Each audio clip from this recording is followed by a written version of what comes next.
Well, we've made it to almost mid-July. This is yellow jacket season. Our flow is ending. Blackberries are about done. The yellow jackets are starting to come in to rob. So with a little bit of study, I found that yellow jackets workers live on sugar just like honeybees do. The brood in the yellow jacket nest makes the sugar syrup for them while it digests the piece of meat or protein that they brought in and placed on the larva's mouth. So the adults can eat that secretion.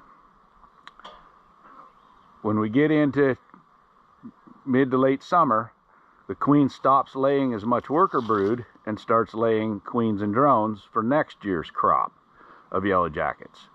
So the brood volume reduces in the colony of the yellow jacket. Once that happens, the worker has to not only go find protein to bring in to feed the brood, but they also have to find their own sugar source so that they have the energy to do their job. That's why they show up on your at your barbecue, and they're trying to get in pop cans, and when you pull a frame out from your honeybees, they're trying to steal honey off of it because they have to find their own food. So now is a great time to get some poison out and control the yellow jackets. I use a boric acid mix just like I do for ants, and if they take that back and feed it to the colony, it will kill next year's queens.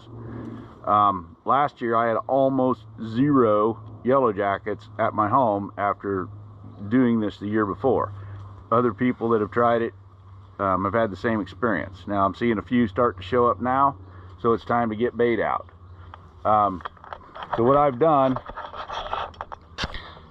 I've taken some honey that I had that got some ants in the bottom of the bucket, and it was kind of the dregs of the bucket, and I mixed it up with some water so it's a little lighter, and I put boric acid in it, 1 to 2 teaspoons per cup.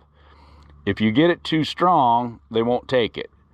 The ants are the same way, so I go about 1.5 teaspoons to the cup. And then tuna fish. So I just get tuna fish at the Dollar General, cheap tuna fish, because if there's a bunch of fish smell, the honeybees don't seem to get into it. So I can put the syrup in there with the poison. The yellow jackets come in, they got the best of both worlds. They've got syrup they need to build their energy, and they have protein to take back to the colony to feed the brood. Well, that's all got boric acid on it, so it kills the brood. So anyway, I'm going to set some up in this jug. I've just cut a couple of holes out of it so they can access it, and I'll hang it up someplace so the critters don't get in it, and hopefully that'll start controlling the yellow jackets down here by the river. We've just seen them in the last few days show up. So gonna get this done and set out and see if we can get some control. But right now is the time to get this going and start killing next year's queens. So